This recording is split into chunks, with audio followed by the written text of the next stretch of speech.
आजचा एपिसोड हा फक्त एक इंटरव्ह्यू नाहीये, तर ती पूर्ण तुमची जर्नी आहे. ती एक अविस्मरणीय जर्नी आहे. नमस्कार, मी संदीप सुतार. आपलं आमच्या पॉडकास्टमध्ये सहर्ष स्वागत. आज आपल्यासोबत आहेत शुभांगी थोरात मॅम. मी यांना एक टायटल दिलेलं आहे की वंडर वुमन शुभांगी थोरात. ह्याचं कारण आपल्याला कळेलच पुढच्या जसं जसं आपण बोलेन, जसं जसं पुढे पुढे जाईन त्याच्याबद्दल. मॅम, सर्वप्रथम तुमचं पॉडकास्टमध्ये आमच्या खूप खूप स्वागत आणि तुम्ही आपला मौल्यवान वेळ दिलात त्याबद्दल खूप खूप आभार. आता मला तुम्हाला हे विचारायचं आहे सर्वप्रथम की this is your first experience? Sandeep, पहिल्यांदा तुम्ही मला तुमच्या पॉडकास्टमध्ये बोलवलात हेच माझ्यासाठी खूप कौतुकास्पद आणि अभिमानास्पद आहे. खूप खूप धन्यवाद. आणि खरं तर पॉडकास्ट हे माझ्यासाठी पहिल्यांदाच आहे. बट मी खूप वेगवेगळ्या चॅनलला इंटरव्ह्यूज दिलेले आहेत. स्वतः मी अँकरिंग केलेलं आहे. स्वतः इंटरव्ह्यूज घेतलेले आहेत. त्यामुळे कॅमेराचा थोडासा अनुभव आहे. You are excited. येस. चलो, गुड. सो बिफोर स्टार्ट मला तुम्हाला हे विचारायचं आहे की शुभांगी थोरात म्हणजे कोण? सौंदर्याचं परिपूर्ण बावनकशी सोनं म्हणजेच शुभांगी थोरात. ह्या वाक्यातच आपल्याला कळते की पॉडकास्ट किती आपला चांगला होणार आहे, कारण की Yes. प्रत्येक म्हणजे शब्दसाठा खूप चांगला आहे तुमच्याकडे. आणि त्याचं आता कारण माहिती आहे ना संदीप? त्याचं कारण तुम्ही मगाशी आल्याला बघितलेलं हो, आमचं तुमची लायब्ररी लायब्ररी. पुस्तकं. येस. येस. मला हे सांगायला आवडेल की आपण पॉडकास्ट मॅडमच्या घरी शूट करतोय, ज्यामध्ये घरी येण्याचं कारण असं होतं की बाबा यांचे खूप सारे अवॉर्ड्स आहेत, खूप सारी लायब्ररी, मस्त गार्डन, या सगळ्याचा आस्वाद घ्यायचा होता आणि त्यासाठी आम्ही ह्यांच्या घरी आज शूट करतोय. तुम्ही आम्हाला घरी बोलवलं ते पण खूप आम्हाला चांगलं वाटलं. त्याबद्दल तुमचे आभार. आणि आपण आता तुमच्या पूर्ण जीवन प्रवासाबद्दल थोडंफार जाणून घेऊया आणि लोकांना पण सांगूया. बिकॉज आहे तुमची इन्स्पिरेशनल जर्नी असं मला वाटतं, म्हणून मी कुठेतरी शुभांगी मॅमना तुमचा वेळ मागितला आणि तुम्हाला माझ्या पॉडकास्टवर येण्यासाठी आवाहन केलं, तर तुम्ही ते एक्सेप्ट केलं. सो गोईंग फॉरवर्ड, सर्वप्रथम मला तुम्हाला तुमच्या एज्युकेशन आणि चाइल्डहुडसाठी मला तुमचं विचारायचं की तुमचं बालपण कसं होतं आणि कुठून सुरुवात झाली तुमची? खरं तर माझं शिक्षण झालेलं राधानगरी तालुक्यातल्या वाळवा ठिकाणी. जिथं माझी आई शिक्षिका म्हणून होती आणि त्या शाळेत मी शिकले आणि तिथेच 10वी पर्यंत माझं शिक्षण झालेलं आहे. खूप असं छान वातावरण आहे, कारण कोकणात शी थोडं बिलॉंग करते. खूप मायाळू लोक आहेत. त्यांच्या सानिध्यात माझं लहानपण गेलेलं आहे. आणि संदीप, अजूनही मला ना, म्हणजे वाळव्याचं कोणी नाव काढलं तरी मला आजोळ्याची आठवण येणे. त्यांच्याशी आमचं म्हणजे माझं खूप छान नातं जोडलेलं आहे. आणि परत मग कॉलेजसाठी वगैरे आम्ही कोल्हापुरात शिफ्ट झालो. माझे बाबा ॲग्रीकल्चर ऑफिसर, आई हायस्कूल टीचर म्हणून. आणि मग आई नंतर अपडाऊन करायला लागली आणि आम्ही मग इथे स्थायिक झालो. अरे वा! म्हणजे एकंदरीत बघायला गेलं तर शिक्षकी पेशा घरी असेल तर ती मुलं खूपच हुशार असतात असं म्हटलं जातं. तर तुमचं बालपण म्हणजे हा ठीक आहे, आता थोडंसं म्हणता येईल की बाबा वाळवे एक छोटे गाव आहे, हां, हां, बरोबर? हां, हां. तर गावाकडच्या मुलींची स्वप्न पण तशी जास्ती मोठी नसतात असं नसतात. हां, हां, हां. समाजात एक आहे. पण बरोबर. मला तुमच्या स्वप्नाबद्दल जाणून घ्यायचं की त्यावेळी तुम्ही काय स्वप्न बघितलं होतं? त्यावेळी एकच स्वप्न बघितलेलं. खरं तर ते सत्यात उतरलेलं आहे आणि याच्या पाठीमागं माहीत नाही काय आहे, पण ते सत्यात उतरलं. आणि स्वप्न असं होतं, की एक छान सधन कुटुंब आपण असायला हवं आपलं. मुलं-बाळं, मुलं छान शिकलेली. तसं मुलांनी पण सक्सेस मिळवलेला आहे. आणि जे स्वप्न बघितलेलं आहे ते बऱ्यापैकी सत्यात उतरले, की माझं एक स्वतःचं एक वेगळं आयडेंटिटी पाहिजे होती मला आणि ती निर्माण झालेली आहे. ओके. आता साधारणतः बघितलं तर तुमचं स्वप्न होतं की बाबा तुम्हाला विमानात बसायचं आहे. त्याप्रमाणे तुम्ही लग्न पण एका एअरफोर्सच्या हो, त्यांच्याशीच व्यक्तीबरोबर माझं केलं. झालं. बरोबर, तर बरोबर. ती एक हेच होती तुम्हाला म्हणायची. पण जेव्हा सरांची डेथ झाली, ती कोणत्या वर्षी झाली? 2022 ला. 2022. तिथून पुढचा प्रवास, आता 2022 म्हणजे मला वाटते 4 वर्ष 4 झाली. वर्ष झालेली आहेत. पण तिथून पुढचा प्रवास तर कठीण असेलच. तर तुम्ही त्याला कसे सामोरे गेला किंवा तुम्ही किती स्ट्रॉंगपणे त्या गोष्टी एक्सेप्ट केल्या आणि त्याला कसं हँडल केलं तुमच्या ह्याच्यामध्ये? ॲक्चुअली तर मला खरं तर 2022 नंतरची माझं आयुष्य एक वेगळं आहे. 2022च्या अगोदरचं माझं आयुष्य खूप वेगळं आहे. मिस्टरांची रिटायरमेंट झाल्यानंतर त्यांनी डिसिजन घेतलं, की मला पी-एस-आय व्हायचं आहे. आणि अनफॉर्च्युनेटली म्हणजे आपल्याला पी-एस-आय आपलं काहीतरी ड्रीम असतं. ते ड्रीम सक्सेस करायला आपण कुठलातरी थोड्या बहुत वाम मार्गाचा पण अवलंब करतो. आणि त्यांना पी-एस-आय व्हायचं होतं म्हणून कोणीतरी सांगितलं, की एक व्यक्ती आहे, की जी पैसे देऊन वगैरे करते आणि खरं तर त्यांचा तो चुकीचा निर्णय होता त्या काळात. आणि त्यांनी जेवढे रिटायरमेंटचे आलेले पैसे होते ते सगळे त्याला दिले. तो माणूस फ्रॉड होता. तो निघून गेला. माझे मिस्टर फ्रस्ट्रेशनमध्ये गेले. एकतर जॉब नाही, अ, मुलांचं शिक्षण सुरू झालेले, मुले माझी कॉन्व्हेंटमध्ये शिकत होती. आणि मग अशा वेळेला लक्षात आलं, की मी तर म्हणजे शिक्षण पण माझं अर्धवट असताना लग्न झालं होतं.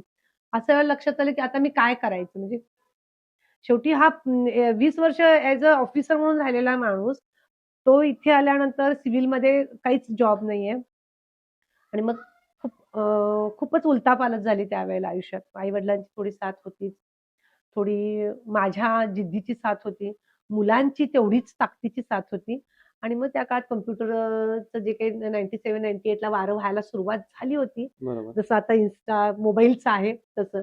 त्या काळात मी पंतप्रधान रोजगार योजनेअंतर्गत कर्ज घेऊन पहिला कॉम्प्युटर घेतला. जो एवढा मोठा कॉम्प्युटर, अरे एवढं वाह! मोठं ते सीपीयू सीपीयू, बरोबर. माऊस आणि ते सगळं सगळं म्हणजे टीव्ही सारखंच होतं ते. बरोबर. तेव्हा शिकले आणि AutoCADचे मी क्लासेस सुरू केले होते. AutoCAD म्हणजे माझं सिव्हिलचं कोर्स झाला होता त्याच्यामुळे मी AutoCADचं सुरू केलं. ती कामं घेत बाकीची पण मी कामं करत होते. आणि परत त्याच वेळेला मी जेव्हा एअर फोर्समध्ये होते मिस्टरांच्यावर पठाणकोटला, तेव्हा ॲज अ हॉबी म्हणून मी पार्लर शिकले होते. आणि म्हणजे म्हणून म्हणतात ना आपले आई-वडील वगैरे, की तुम्ही शिकत राहा. शिक्षण कुठेही वाया जात नाही. ते बरोबर. शिकलेलं संदीप मला पुढे रोजी-रोटीसाठी उपयोगात आलं. आणि मग मी त्यावेळेला पार्लरचं स्वतः म्हणजे पार्लर सुरू करणं पण शक्य नव्हतं. कारण तेवढे पैसे नव्हते घालायला. मग आता काय करायचं? म्हणून मी पार्लरची होम सर्व्हिस सुरू केली. म्हणजे आता तुमच्या मिसेस जसं पार्लरमध्ये जातात, तसं मी माझं पार्लरचं किट घेऊन प्रत्येकाच्या घरी जात होते. ओके. त्या काळी हे नवीनच असेल मला नवीन वाटतं. संकल्पना हां. होती. लोकांनाही बरं वाटलं कारण स्वतःच्या घरात आहे, पाहिजे त्या वेळेत आहे, कुठचे हायजिनिकचा विषय नाहीये आणि त्यामुळे तो सगळा छान म्हणजे हळू-हळू थोडं अर्निंग सुरू झालं. सायमल्टेनियसली कॉम्प्युटर क्लास आणि याच्यातून मग माझा थोडासा म्हणतो ना आयुष्याला कुठेतरी हातभार संसाराला लागत होता. आणि त्याच काळात 2000 च्या दरम्यान आहे ना, आपल्याकडे बचत गटाचं एक हे आलं होतं बचत गट. आणि बचत गटाच्या माध्यमातून लोकांना महिलांना गॅदर केलं मी. आणि त्यातून मग गव्हर्नमेंट पण आपल्याला तेव्हा हे देत होतं, सपोर्ट करत होतं. काही सबसिडी देत होतं. मग आम्ही मशीन्स घेतले, शिलाई मशीन. काही बायकांनी लोणची, कुरड्या, पापड सुरू केले. आणि मग तो बचत गटाच्या ह्याच्यातून कर्ज घेऊन मग लक्षात यायला लागलं, की आपण काहीतरी करू शकतो. प्रत्येक बाईला आत्मविश्वास वाढला त्यापासून. आणि मग आम्ही एक्झिबिशन्स घ्यायला लागलो. मग एक्झिबिशनमध्ये आमचे स्टॉल. मग त्यावेळेला आम्ही कुठे डोशाचा स्टॉल असायचा. त्याच्यानंतर ते बेंगलोरी दूध असं खूप वेगळं-वेगळं म्हणजे व्हर्सटाईल करत चालले होते. Seasonal business. हां, सीझनेबल म्हणजे काहीतरी करून घरी पैसे यायला पाहिजेत, की जेणेकरून बरोबर. मुलांचं शिक्षण व्हायला पाहिजे आणि जेणेकरून हे काय म्हणतो ना आपला प्रपंच चालला प्रपंचाचा पाहिजे. गाडा पुढे चालला पाहिजे. मी एक्सटर्नल मग बी-ए केलं, मग एम-ए केलं आणि खरं तर मला एम-एस-डब्ल्यू करण्यापाठीमागं वेगळाच हे आहे, की मला मीडियात काम करायचं होतं. म्हणून मग मी एम-एस-डब्ल्यू केलं आणि एम-एस-डब्ल्यू नंतर मी मास्टर ऑफ जर्नलिझम केलं. ओके. हां. आणि मग थोडं मीडियामध्ये एंट्री केली. कारण मीडियामध्ये जॉब करायला गॉडफादर लागतो. पण मला कोणी गॉडफादर नव्हता. पण थोडंसं माझं स्किल म्हणा किंवा थोडं असलेलं भाषेवरचं प्रभुत्व असेल, म्हणून मीडियामध्ये मी जशी संधी येईल ना संदीप, तशा संधीचं सोनं करत-करत इथपर्यंत हा प्रवास आणलेला आहे. मग त्याला थोडीशी मग आता बाकीच्या गोष्टींची पण जोड होतीच. चांगलं आहे. आता टोटल तुमचा जर बघायला गेलं तर तुम्ही एका पानावरून दुसऱ्या पानावरतीच गेलाय पूर्णपणे. आता जर्नलिझम म्हटल्यानंतर अशा दैनिक लोकमत म्हणा, सकाळ म्हणा यांच्यासोबत काम केल्यानंतर साडी हा विषय पूर्णपणे वेगळा आहे. येस. तुम्ही त्याच्यामध्ये बिझनेस चालू केला, जो इतका सक्सेसफुल होता आता सध्या रन करताय. तर एवढी व्हर्सॅटिलिटी असताना सुद्धा म्हणजे पहिली गोष्ट म्हणजे व्हर्सॅटिलिटी एवढी का? आणि हां, हां, हां, हां. तुम्हाला म्हणजे त्याच्यामागे प्रेरणा काय होती, की येस, बाबा येस. त्या हां, हां. बिझनेसमध्ये जायचंय बरोबर, ह्याच्यातून बरोबर. एवढं कारण की ड्रास्टिक एवढे डिसिजन्स कोणी जास्ती शक्यतो घेत घेत नाही. कसं असतं आपण म्हणजे माझं जे माहेर आहे ते चाकरमानी म्हणजे नोकरी. आणि अजूनही आपण तेच म्हणतो आता की मी पण काय करते मुलाला, "नाही तू नोकरी करून बिझनेस सांभाळ." म्हणजे आपल्याला काही म्हणजे सेफ सेफ काय म्हणजे म्हणतात काय ते अर्निंग लागतं. अर्निंग हा ना, म्हणजे नोकरी 30 तारखेला सिक्युरिटी सिक्युअरली पैसे यायला पाहिजेत. यायला पाहिजे. पण मी म्हटलं की वेगळं पण जपणं हे माझं मला खूप छान वाटतं आणि ते सक्सेस करते. म्हणजे जरी वेगळं पण मी काही अवलंबलं, तरी मी ते सक्सेस करून दाखवते, की हे वेगळं पण योग्य आहे आणि काय योग्य आहे. आपल्याला भाषेचं बोलता येतं, चालता येतं. आपण सगळ्या गोष्टी बघू शकतो, करू शकतो. विचार करायला आपल्याला निसर्गाने देणगी दिलेली आहे. आणि मग त्यावेळेला मी इन्स्पायर झाले होते. आणि दुसरी गोष्ट इन्स्पायर होण्यास पाठीमागची जी आहे, ती म्हणजे जवाहरलाल नेहरूंचं एक गोष्ट आम्हाला धडा होता. तर त्यांची म्हणजे ते इतके श्रीमंत ना, ते गर्भश्रीमंत. पण बरोबर. त्यांची कपडे धुवायला पण परदेशात जात होते. म्हणजे एवढे ते श्रीमंत. पण तरीही त्यांच्या जे काही चरित्र मी वाचलं गेलं त्याच्यामध्ये ते 18-18 तास काम करत होते. 24 तासातले 18 तास, की जो माणूस लोळून म्हणजे काय करता न करता जरी आयुष्य काढलं असतं तरी झालं असतं. पण त्या गोष्टी खूप इन्स्पायर झाल्या आयुष्यावरती आणि मग 2001 च्या दरम्यान प्रत्येक बाईची आवडती साडी असते पैठणी आणि त्या पैठणी साडी ही तेव्हाही शक्य नाहीये इन कॅश घेणं होतं म्हणजे मिडल क्लासला आत्ताही नाहीये. म्हणून मग माझ्या डोक्यात विषय आला, की आपण ही जर हप्त्याच्या स्वरूपात दिली तर? आणि म्हणून मग मी ते त्यावेळी पैठणी भिशी ही हप्त्याच्या स्वरूपात सुरू केली. ओके. हां. आणि मग आता तुमचे काही रिलेटिव्हज पुण्याला असतात. मग तुम्ही पुण्याच्या एखाद्या तुमच्या नातलगाला सांगता, की असं-असं शुभांगी तुला पैठणी हप्त्याने देतात. हप्ते तर काही बँकेतच पैसे भरायचे असतात किंवा ट्रान्सफर बरोबर. करायचे. मग याच्यातून माझं फक्त कोल्हापूरच नाही, तर संपूर्ण महाराष्ट्रभर जाळं विणलं गेलं. आणि मग मी त्यावेळेला पैठणी भिशीचे म्हणजे माझी अशी आयडेंटिटी होती संदीप, पैठणीवाली शुभांगी असं मला ओळखायचे. आणि मग जेव्हा मीडियामध्ये जॉब लागला तेव्हा मात्र मग त्यांनी आम्हाला सांगितलं मीडियावाल्यांनी, की तुम्हाला महिला रिलेटेड पर्सनल ॲक्टिव्हिटीज करता येणार नाहीत. कारण मी महिलांच्या रिलेटेड ह्याच्यातच काम करत होते आणि मग तो तिथे हो, स्टॉप तुम्ही झाला. वुमन एम्पॉवरमेंट हां, वुमन वरती पण काम एम्पॉवरमेंटच काम केलेलं आहे. करते. मी सकाळ मधुरांगणला केले. त्याच्यानंतर पुढारीच्या कस्तुरीला केले, लोकमतच्या सखीला पण काम केलेलं आहे. सायमल्टेनियसली एसपीएन चॅनेलला पण याच अनुषंगानं होतं. प्रतिमा वुमन वेलफेअरसाठी मी काम करत होते. मग म्हणजे महिलांशी कनेक्टेड माझ्या ॲक्टिव्हिटीज होत्या. आणि मग ते मला पैठणीचंच थांबवावं लागलं आणि जॉब.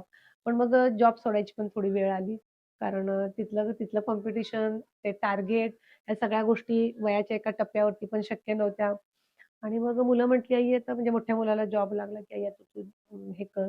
मग मी थोडंसं जॉबमध्ये हे केलं आणि मग म्हटलं चला काहीतरी जे पहिलं करत होते, मग माझ्या मैत्रिणीत रोहिणी शिंदेचं शॉप होतं.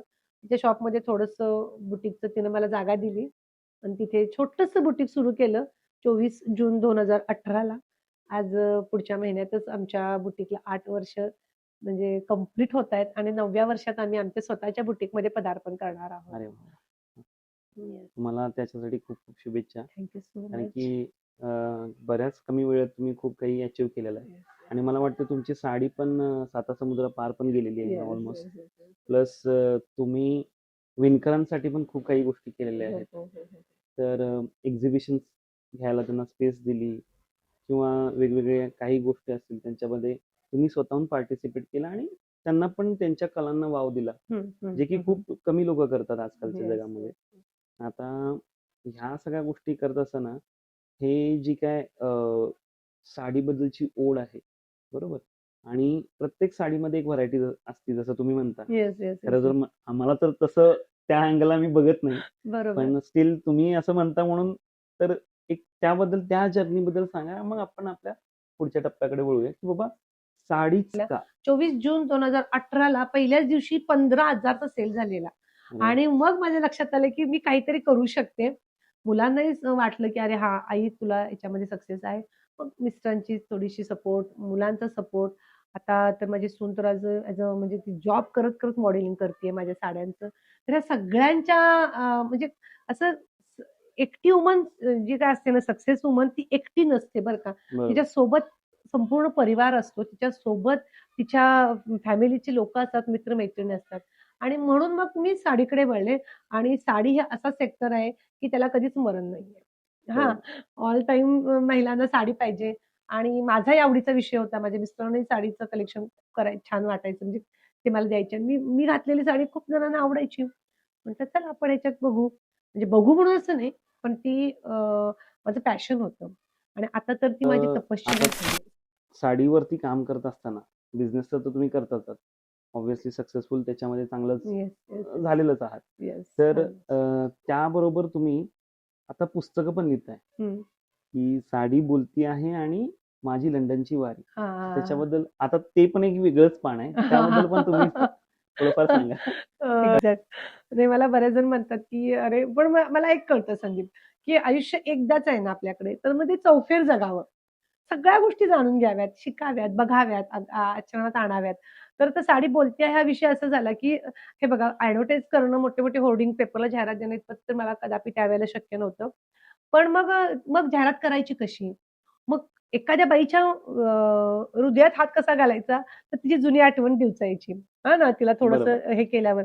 मग मी त्यावेळेला एक हे केलं, की अ, तुझ्या आठवणीतली साडी सांग.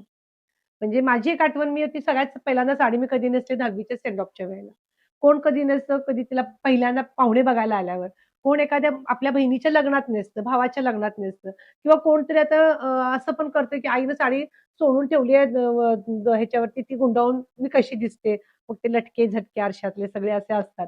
मग त्यामुळे मी एक हे आवाहन केलं होतं महिलांना, की तुमच्या आवडीची साडीबद्दल तुम्ही लिखाण करायचंय.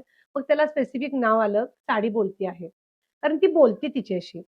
एखादी साडी आईनं पहिल्यांदा विड्याची साडी, तिला त्याच्याशी आईची ती कनेक्ट झालेली आहे. बरोबर. एखादी साडी भाऊ कुठे ट्रिपला गेलाय, तो आठवणीने तिला साडी घेऊन येतो, त्याच्याशी तिचं नातं जोडलेलं आहे. नवरा कुठेतरी सरप्राईज एखाद्या लग्नाच्या वाढदिवसाला घेऊन येतो, ते तिच्याशी नातं जोडलेलं आहे. म्हणजे प्रत्येक साडीपाठीमागे तिची काहीतरी गुंफण आहे. आणि मग ती उलगडण्याचा मी थोडासा हे विचार केला. मला छान सक्सेस मिळालं. खूप लोकांचे भरभरून लेख आले. ते लेख पण मला पुस्तकात घालायचे आहेत. आणि दुसरं म्हणजे, की ही साडीची जेव्हा अभ्यास करायला घेतला मी, तेव्हा जवळ-जवळ माझ्याकडे आता 148 नावं आलेली आहेत. म्हणजे आपल्या भारताच्या प्रांतामध्ये किती साड्या बनतात तुम्ही सांगा संदीप? बापरे! 148. आता त्यातली तुम्हाला किती नावं माहिती आहेत? मला मला नाही नाही. माहिती. लिखाण सुरू आहे. खरं तर ह्या सगळ्या व्यापातनं वेळ खूप कमी मिळतो. पण ते लिखाण सुरू आहे आणि ते लवकरच येईल आणि त्याचं प्रकाशन आपण लवकरच करणार आहोत संदीप. त्यासाठी तुम्हाला खूप खूप शुभेच्छा. खूप खूप धन्यवाद संदीप. अं, एकंदरीत तुमच्या प्रवासात बघता तुम्ही जर ज्यावेळी मला तुमच्या अवॉर्ड्सची लिस्ट पाठवली, ती सुद्धा खूप मोठी होती, की बाबा एवढे अवॉर्ड्स आहेत, की मी कुठले सांगू, कुठले नको.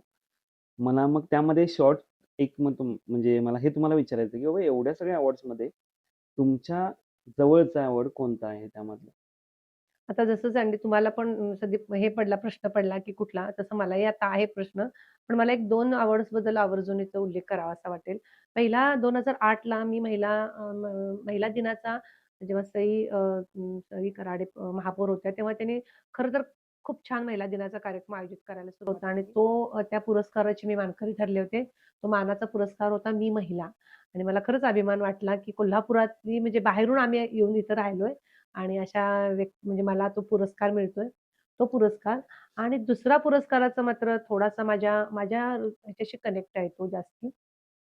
2022ला माझ्या मिस्टरांची एक्सिडेंटल डेथ झाली आणि अभिषेक लंडनहून यायचा होता त्याच्यामुळे त्यांना थोडंसं ते आपण ह्याच्यात ठेवलं होतं शवागारात म्हणजे बर्फाच्या ह्याच्यात ओके. आणि 2-3 दिवस म्हणजे अशी लोकं येत होती. पण माझ्या मनाशी खूप जोरात लढाई सुरू होती. आणि ती लढाई एवढी विचित्र होती, की समोर माझी विधवा आई दिसत होती.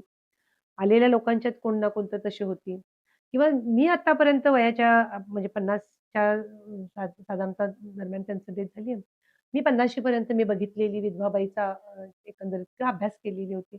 आणि त्या 3 दिवसातनं माहीत नाही मला संदीप, की मला एक एक माझी विचारधारा अशी झालेली, की नाही मला कुठेतरी याचा काहीतरी ठाम ठोस निर्णय घ्यायला पाहिजे. आणि जेव्हा त्यांच्या ह्याच्यात कडून म्हणजे खेडेगावाशी बिलॉन्ग करते. तोच तो त्यांचा प्रश्न नाहीये. कारण त्यांच्यावरती आता एवढा इम्पॅक्ट आहे इतक्या जुन्या चालीरीतीचा. आणि अंधश्रद्धेच्या विरोधात मी बरंच काम केलेलं आहे आणि अंधश्रद्धा आहे हे मात्र नक्कीच आहे, की अशा पद्धतीनं चुकीच्या गोष्टी आणि नाही करायला पाहिजे. मी तेव्हा त्यांचं निक्षून सांगितलं, की मला मला कुंकू पुसायचं नाहीये. तो विचित्र पद्धतीने भरलेला असतो तो मळवट. म्हणजे ती वेळ खरंच प्रत्येक बाईसाठी फार, फार परीक्षेची आणि विचित्र असते संदीप. हे ती बाईच जाणू शकते. जाऊ शकतो. आणि ते बांगड्या फोडायच्या, जोडवी काढायची.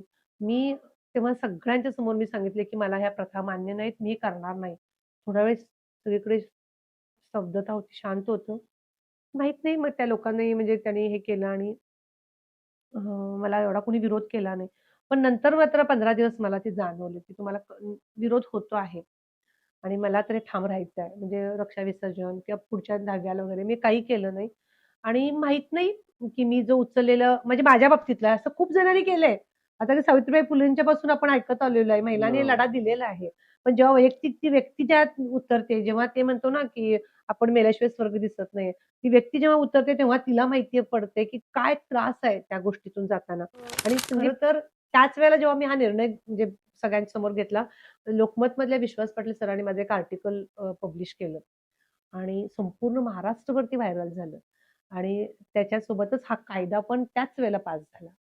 मग हे सगळं घडून आलं आणि त्यावेळेलाच नेमका मेमध्ये आपल्या छत्रपती शाहू महाराजांची स्मृती शताब्दी वर्ष म्हणून ते वर्ष साजरं करत होते आणि मग तेव्हा एक त्यांच्या कार्यक्रमाला मात्र मला आवर्जून आपल्या इथल्या प्रशासनानं बोलवलं. माझा आवर्जून त्यांनी सत्कार घेतला आणि तो सत्कार माझ्यासाठी खूप महत्त्वाचा होता. म्हणजे माझा सत्कार झाला हे माझ्यासाठी महत्त्वाचं नव्हतं. एक समाजापर्यंत शुभांगीनं दिलेला मेसेज पोहोचतो आहे, हा माझ्यासाठी महत्त्वाचं होतं. म्हणून त्यावेळेला जो पुरस्कार दिला गेला, तोही माझ्यासाठी फार महत्त्वाचा आहे. चांगलं आहे. आता आजवरचा जो प्रवास आहे तुमचा, जो की आपण बघत आहोत. आज जर तुम्ही पाठीमागे वळून बघितलं, तर तुम्हाला स्वतःचा अभिमान कोणत्या गोष्टीसाठी जास्ती वाटतो? एका अशा आई-वडिलांच्या घरात जन्माला आले, की जे पेशाने शिक्षक होते. त्यांनी मला खूप चांगलं माझ्यावरती संस्कार केले म्हणून मी आज त्यांचे संस्कार आहेत म्हणून मी आज इथपर्यंत आलेली आहे. हां ना. आणि ज्या भाऊ-बहिणींच्या मेळ्यात लहानाची मोठी झाले, ज्या मैत्रिणींच्या समोर बरेच चढ-उतार त्यांनी बघितले आणि मला साथ केली. तर या सगळ्यांची सोबत होती म्हणून आज शुभांगी इंटरव्ह्यू सारख्या म्हणजे एखाद्या पॉडकास्टला इंटरव्ह्यू देण्याइतपत कॅपेबल झालेली आहे. तर हेच मी मागे वळून बघितल्यानंतर मला आवर्जून उल्लेख करावासा वाटतो. चांगलं आहे. यात तुमच्या पूर्ण म्हणजे लाईफ स्पॅनमध्ये सर्वात मोठं बिगेस्ट चॅलेंज काय होतं तुमच्यासाठी? एकतर बिगेस्ट चॅलेंज हेच होतं, की जेव्हा एकतर छान सदन कुटुंबातून आलेली, इकडे मिस्टरांचं थोडं जॉबचा हा विषय झाला. त्यांना जॉब सिव्हिलमध्ये लवकर नाही मिळाला. परत बऱ्याच गोष्टी फेल्युअरकडे चालल्या होत्या. त्यावेळेला ताठ मानेनं थोडंसं ह्याच्यात सपोर्ट तर करायलाच पाहिजे होता. कारण अर्धांगिनी होते ना मी. त्यामुळे माझी तेवढीच जबाबदारी होती, की जेवढ्या शक्यतेनं मला त्यांना सपोर्ट करणं आणि दुसरी गोष्ट माझ्यातली जिद्द आणि जे काही मी सतत म्हणते ना, की वाचन करायला पाहिजे. वाचनातनं ज्या काही मला स्त्रिया कळल्या, त्यांचे इतिहास माझ्यासमोर उलगडले गेले, त्या स्त्रियांचं इन्स्पिरेशन आहेच आहे माझ्याकडे. मॅम मला आणखीन एक तुम्हाला हे विचारायचं आहे, की हे सर्व काही करत असताना आता मुळातच सगळ्यांनाच असतात स्ट्रेस किंवा काय म्हणतात ते टफ सिच्युएशन्स ज्या येतात, हँडल त्या करावं तुम्ही लागतं. कशा हँडल करता? मला वाटतं एकदा आपल्या मराठी चेंबर ऑफ कॉमर्सच्या एका कार्यक्रमात पण मी बोलले होते आणि आताही परत तोच मी सांगेन, की स्ट्रेस हा सगळ्यांना असतो आणि तो असल्याशिवाय प्रगती पण नाहीये बरं का. म्हणजे स्ट्रेस नाही आहे आणि काम करतो म्हणलं तर कधी होत नसतं. असं बरोबर. म्हणतात ना, की कर्ज काढल्यावर ऑटोमॅटिक आपली प्रगती होत असते. बऱ्याच लोकांचं असं मत आहे आणि मलाही पटतं ते. तसा स्ट्रेस हा रिलीज व्हायचा असेल, तर एक 2-3 गोष्टी फार महत्त्वाच्या आहेत. तो सप्रेस नाही करायचा. तो स्ट्रेस म्हणजे आपण आपल्या पार्टनरशी असेल, मैत्रिणीशी असेल, मुलांशी असेल, तो थोडासा शेअर करता आला पाहिजे. म्हणजे याच्यासाठी तुमचं कम्युनिकेशन असायला पाहिजे. दुसरी मला जाणवलेलं आहे, की मी 2025च्या डिसेंबरमध्ये विपश्यना गेली आणि तिथपासून तर माझ्या लाईफलाच पूर्ण कलाटणी मिळाली. म्हणजे मला आता खूप कमी स्ट्रेस यायला लागला. तर ह्या सगळ्या गोष्टी आणि रात्री झोपताना मात्र मी साधारणतः 9 नंतर माझं गॅझेट बंद करते. काहीही होऊ देत, वाचन तर व्हायलाच पाहिजे आणि तो स्ट्रेस रिलीज करायला एक चांगला पर्याय आहे, की पुस्तकातून माणूस खरंच घडतो आणि त्याला खूप चांगल्या पद्धतीनं सपोर्ट मिळतो विचार करायला. ठीक आहे. मॅम आता आपण पॉडकास्टच्या शेवटाकडे आलेलो आहोत. तर मला हे जाणून घ्यायला आवडेल, की हे सर्व करत असताना तुम्ही आत्मसात केलेला किंवा तुमच्या म्हणण्यानुसार सक्सेस मंत्र काय आहे? संदीप, हा विषय असा आहे की जर का तुम्हाला लाईफमध्ये सक्सेस व्हायचं असेल तर तुम्हाला तुमचे मोटिव्ह गोल तुमची माहिती असायला हवेत किंवा त्या दिशेने तुमची वाटचाल पाहिजे. पण सतत विद्यार्थी म्हणून जगलात ना तर तुम्ही सक्सेसच्या आलेखावरती तुमचा चढलेला असणार आहे यशाचा आलेख. तुमची जर्नी सुद्धा तशीच आहे. जर बघायला गेलं तर तुम्ही आज मगाशीच बोलल्याप्रमाणे तुम्ही आताही PhD करायच्या नादात आहात. Yes, तर yes. पूर्ण लाईफ तुमचं पूर्ण जर आयुष्याचा प्रवास बघायचा झाला तर तुम्ही अजूनही शिकत आहात आणि तुम्ही एक नवीन पिढीसाठी एक नवीन काय म्हणतात त्याला तुम्ही एक उदाहरण दाखवताय की बाबा मी आज या वयाला सुद्धा की मला सून असताना सुद्धा मी PhD करणार आहे आणि Yes, yes, yes, yes. तुम्ही म्हणजे एवढ्या मगाशी एवढ्या आपण गोष्टी गप्पा अजूनही ट्राय करत try आहात. करते. ठीक आहे. आता शेवटी मला एक 2 गोष्टी अजून विचारायच्या आहेत तुम्हाला की आता तुमचं ह्या येणाऱ्या 5 वर्षामध्ये काय विजन किंवा गोल आहे? प्रश्न तसा खूपच हे आहे, म्हणजे गोल तर खूपच आहेत. पण पश्चिम महाराष्ट्रामध्ये मला बऱ्याच ठिकाणी माझ्या शुभांगी सिल्क साडी आणि बुटीच्या आमच्या शाखा ओपन करायच्या आहेत. दुसरं म्हणजे मला विणकर यांच्यासाठी खूप काम करायचंय. कारण जेव्हा मी म्हणजे आदिवासी पाड्यांवरती पण मी जाते, तेव्हा मला तिथलं त्यांचं लाईफ बघितलेलं आहे. हस्तकला ही भारताची ओळख आहे. हां, की जेव्हा मी लंडनमध्ये बऱ्याच म्युझियमला भेट दिली, तर कितीतरी गोष्टी आपल्या भारतातल्या आहेत तिथे. मग त्या म्हणजे कलेसाठी मला माझं अजून काही करता येत असेल, तर त्यासाठी मला हस्तकलेसाठी करायचं आहे. आता एकदम शेवटी मला हे विचारायचं की आता आजची जी यंग जनरेशन आहे त्यांना आपण जेन झी म्हणूया. जेन्झी, हां. त्यांच्यासाठी तुमचा काय मेसेज असेल की म्हणजे तो हे बघा दोन्ही आहेत त्याला. नाण्याला जशा 2 बाजू आहेत, ते त्याला एक चांगलं आहे, वाईट आहे. पण तुम्ही चांगलं जर का घेतलंत, तर आज माझा 8,000 महिलांच्या म्हणजे कस्टमरांच्यापर्यंत रीच कशानं आहे? तो मोबाईलमुळे आहे. मोबाईलमुळेच आहे. जर का माझ्याकडे मोबाईलच नसता, माझ्याकडे लँडलाईन वगैरे असतं, तर मी एवढ्यापर्यंत नसते पोहोचू शकले. डे टू डे माझी ॲडव्हर्टाइज जाते त्यांच्यापर्यंत. तर मी माझ्या मुलांची आई जरी असली तर मी विद्यार्थी म्हणून पण त्यांच्याकडून बरंच काही शिकत असते. त्यामुळे त्यांना हाच मेसेज जाणार आहे, की आम्ही पण विद्यार्थी होतो. तुम्हीही थोडंसं जे आई-वडील सांगतात ते ऐका. यश आपलंच आहे. या शेवटी मी तुम्हाला एकच सांगू इच्छितो की जे करताय ते करत राहा. तुम्हाला बघून खूप लोकांना इन्स्पिरेशन मिळतं. निदान मला तरी मिळतं आणि चांगली सांगायची गोष्ट की आपण मराठी चेंबर ऑफ कॉमर्स या प्लॅटफॉर्मवरती भेटलो. मग सर्वप्रथम मला त्या मराठी चेंबर ऑफ कॉमर्सचे आभार मानायचे की त्यांच्यामुळं मला एवढी चांगली माणसं भेटली आणि त्यांच्यासोबत आज पॉडकास्ट करताना पण एक वेगळाच आनंद आहे. ह्या पॉडकास्टमध्ये मला पहिला वाटत होतं की हा इंटरव्ह्यू आहे. पण आता कुठेतरी माझा विचार पूर्ण बदललाय की बाबा आजचा एपिसोड हा फक्त एक इंटरव्ह्यू नाहीये, तर ती पूर्ण तुमची जर्नी आहे. ती एक अविस्मरणीय जर्नी आहे आणि लाखो नाही म्हणजे हजारो स्त्रियांना तुम्ही घडवलेलं आहे. स्वतः घडत असताना हजारो स्त्रियांना घडवलेलं आहे. जसं तुम्ही कॉम्प्युटर क्लासेस म्हणा, कोर्सेस म्हणा ते केलंय, प्लॅस विणकरांना शिकवलेलं आहे, प्लस जे काही कोर्सेस एक्झिबिशन थ्रू म्हणजे त्या गोष्टी सुद्धा खूप प्लॅटफॉर्म्स देणं सुद्धा खूप मोठी गोष्ट असते. त्याचबरोबर वेगवेगळ्या गोष्टींमध्ये तुम्ही काम केलंय. तर तुम्ही खरोखर एवढ्या वेळात वेळ काढून आम्हाला तुमचा वेळ दिला, मौल्यवान वेळ दिला. त्याबद्दल मी खूप खूप आभारी आहे आणि धन्यवाद तुम्ही आमच्या पॉडकास्टला आल्याबद्दल.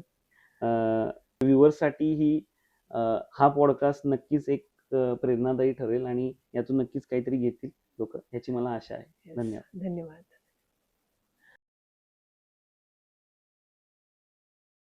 साडीबद्दलचं जे प्रेम तुझं आहे ते तू इतर पुढच्या पिढीपर्यंत नेतेस, हे फार महत्वाचं आहे. रेडिओ सिटीच्या माध्यमातून आम्ही हे पॉडकास्ट करणार, त्याच्यात या साड्यांचे फोटो तर तुम्हाला दिसतीलच, पण मला स्वतःला असं वाटतं की साडी फक्त आपल्या परंपरेचा भाग नाही तर आपल्या आयुष्याचा पण एक भाग असला पाहिजे. कारण तरच आपण ती प्रत्येक वेळेला संस्कृती जपणं म्हणजे काय झेंडे घेऊन उभं राहण्यापेक्षा आपली जी संस्कृती आहे ती पुढच्या पिढीपर्यंत नेणं गरजेचं आहे आणि त्यानिमित्ताने तू हे करतेस त्याबद्दल तुझं खूप जास्त कौतुक. Thank you so much. Thank you Bhargavi, खूप छान वाटलं.